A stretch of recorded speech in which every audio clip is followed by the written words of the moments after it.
Hai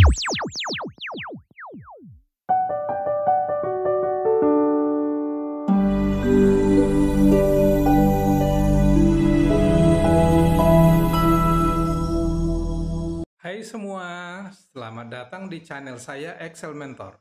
Hari ini kita akan berbicara tentang rumus matematika dasar, khususnya penjumlahan, pengurangan, perkalian, dan pembagian.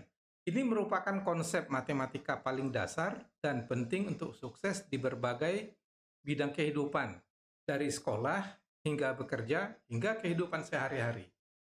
Kita mulai dari yang pertama, yaitu penjumlahan. Penjumlahan adalah proses menggabungkan dua angka atau lebih angka untuk mendapatkan angka baru. Simbol untuk penjumlahan adalah merupakan tanda plus. Misalnya, 1 ditambah 2 sama dengan 3. Satu hal yang perlu diingat di dalam Microsoft Excel adalah bahwa setiap operasi perkalian pembagian matematika dasar itu harus dimulai dengan tanda plus. Diawali dengan tanda plus. Kemudian seperti pengurangan. Pengurangan adalah proses mengambil satu angka dari angka lain. Simbol untuk pengurangan adalah minus. Misalkan 3 diawali dengan plus, kemudian 3 dikurang 1 akan menghasilkan 2. Ini berarti bahwa jika kita mengambil 1 dari 3, kita mendapatkan 2. Kemudian yang ketiga yaitu perkalian. Perkalian adalah proses menambahkan angka ke dirinya sendiri beberapa kali. Simbol untuk perkalian adalah seperti bintang, simbol bintang. Misalnya, 3 awali selalu dengan plus, 3 dikali 2 sama dengan 6. Kemudian pembagian. Pembagian adalah proses membagi satu angka menjadi bagian-bagian yang lebih kecil. Simbol untuk pembagian ini adalah dengan apa yang kita kenal dengan garis miring. Misalnya 6 dibagi 2, kita akan mendapatkan 3. Contohnya, berikut adalah beberapa contoh menggunakan rumus matematika dasar dalam kehidupan sehari-hari. Jika Anda memasak resep yang membutuhkan 2 cangkir tepung dan 1 cangkir gula, Anda dapat menggunakan penjumlahan untuk menemukan jumlah total bahan yang Anda perlukan, yaitu 2 cangkir ditambah 1 cangkir sama dengan 3 cangkir. Jika Anda berbelanja pakaian dan Anda menemukan sepasang celana yang harganya $20 dan kemeja yang harganya $15, Anda dapat menggunakan penjumlahan untuk menemukan total biaya, yaitu $20 ditambah $15 sama dengan $35. Jika Anda sedang dalam perjalanan darat dan Anda telah menempuh jarak 100 mil dan Anda memiliki sisa jarak 200 mil untuk pergi, Anda dapat menggunakan pengurangan untuk menemukan total jarak yang perlu Anda tempuh, yaitu 200 mil dikurangi 100 mil sama dengan 100 mil. Jika Anda membuat kue dan Anda memiliki 12 kue dan Anda ingin memberi setiap teman Anda 3 kue, Anda dapat menggunakan pembagian untuk mengetahui berapa banyak teman yang dapat Anda beri kue, yaitu 12 kue dibagi 3 kue per teman sama dengan 4 teman. Kesimpulan, rumus matematika dasar sangat penting untuk sukses di berbagai bidang kehidupan. Dengan memahami rumus ini, Anda akan dapat memecahkan masalah secara lebih efisien dan efektif. Dengan mempelajari rumus matematika dasar tadi seperti pembagian, perkalian, penambahan, dan pengurangan.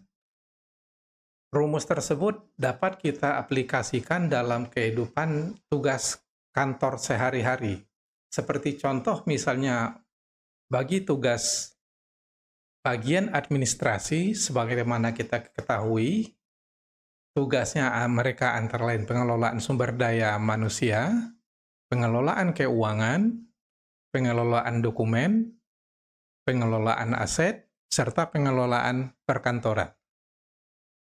Dalam hal pengelolaan sumber daya manusia, salah satu tugasnya dari admin adalah melakukan penyiapan dan pembayaran gaji karyawan. Dalam hal ini kita lihat ada satu tabel dari PT XIZ, yaitu mengenai laporan pendapatan karyawan minggu pertama, yaitu September 2023.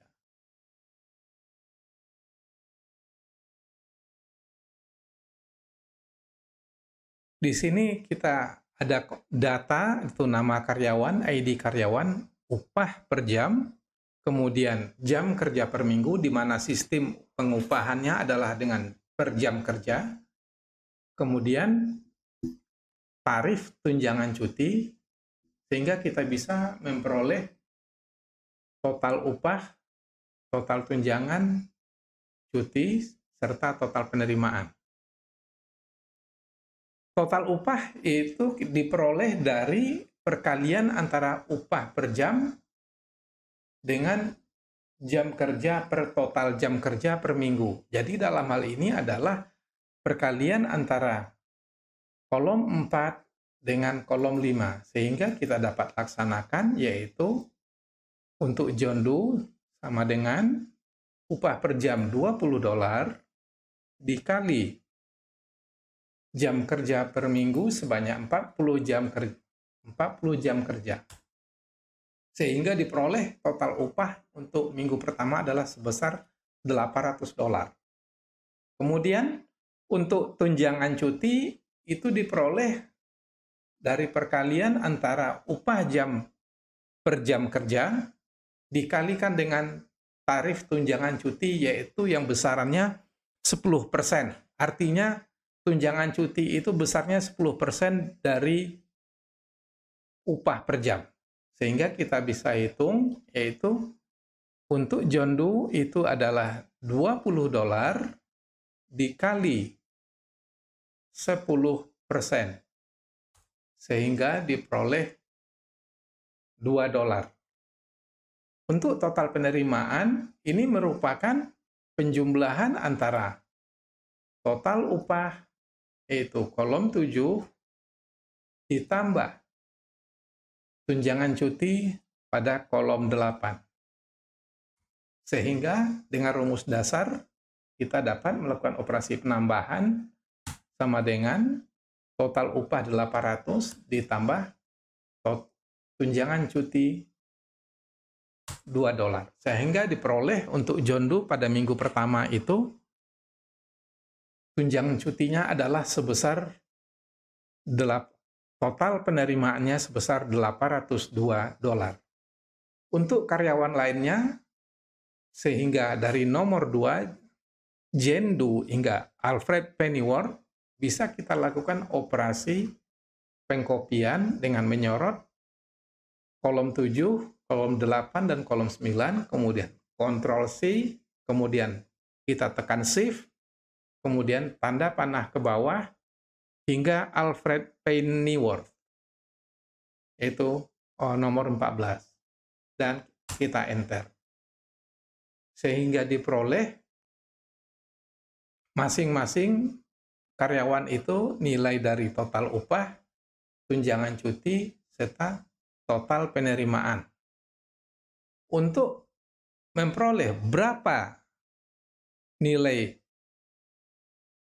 upah yang dibayarkan perusahaan kepada karyawan, itu kita lakukan operasi dasar, yaitu dengan penambahan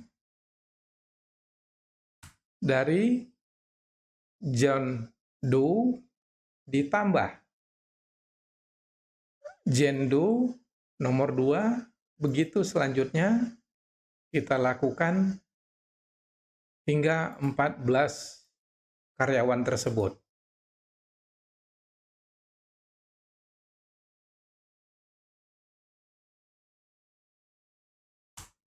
Sehingga diperoleh total gaji yang dibayarkan oleh perusahaan pada minggu pertama itu adalah sebesar $12.225.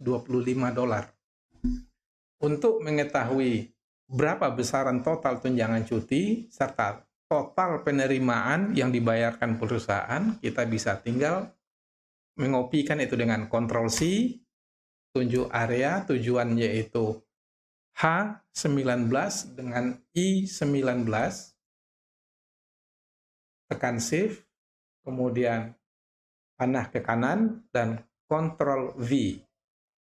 Sehingga diperoleh total tunjangan cuti untuk minggu pertama adalah sebesar $40 dan total penerimaan yaitu total upah ditambah dengan tunjangan cuti itu sebesar $12.265. Terkadang kita ingin mengetahui berapa rata-rata gaji karyawan per minggu, maka dapat kita lakukan dengan membagi antara total upah dibagi jumlah karyawan yaitu 14 orang. Sehingga diperoleh angkanya yaitu rata-rata gaji karyawan per minggu adalah sebesar $873,21. Jika kita ingin mengetahui berapa gaji tertinggi, maka dari tabel bisa kita lihat terdapat 2 orang yang memiliki gaji tertinggi, yaitu Bruce Wayne nomor 5 dan kemudian Joker nomor 11. Kita anggap karena nilai mereka sama, kita anggap Bruce Wayne sebesar 1.500. Kemudian kita ingin mengetahui berapa gaji terendah, yaitu dari data dapat kita lihat adalah nomor 14, yaitu Alfred Pennyworth, atau nomor 8 Jimmy Olsen. Kita akan pilih Jimmy Olsen. Nah, berdasarkan data gaji tertinggi dan gaji terendah ini, kita akan dapat mengetahui berapa selisih antara gaji tertinggi dengan gaji terendah dengan cara mengurangi gaji tertinggi dikurangi gaji terendah. Yaitu dapat angkanya sebesar $1.125. Artinya selisih yang cukup lebar antara yang tertinggi dengan terendah. Hal ini bisa disebabkan karena beberapa faktor. Antara lain adalah jabatan, pengalaman kerja, serta pendidikan. Demikianlah kira-kira penyelesaian dari satu pekerjaan administrasi di kantor dalam penyiapan gaji. Jika video ini bermanfaat, harap dibagikan, di-share kepada yang lain, kemudian subscribe, tekan tombol notifikasinya, dan like. Terima kasih.